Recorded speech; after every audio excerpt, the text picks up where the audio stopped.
Ito po yung lipad dito sa sentro ng kilometer 26 mga kababayan, no? Sitio Malambuon. So puntahan natin yung paaralan dito sa amin, ha. Pakita na natin yung paaralan dito. So yun, lumilipad na yung drone papunta sa kilometer 25. Ayan, kita na yung ibang room na paaralan. Ayan, paikutin natin papunta doon sa paaralan. Hinto mo na dyan at biglang ikot.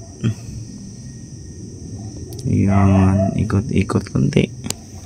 So ayan po mga kababayan, yung paaralan dito sa amin sa Sitio Malambuon o Malambuon Integrated School. Yan ang buong ground ng paaralan. Napakalaking area talaga yung paaralan nito. So ayan, diba, makikita natin yung ground na napakalaki. Ayun, pagkatapos tingnan natin ang buong kilometer 26 at saka 25.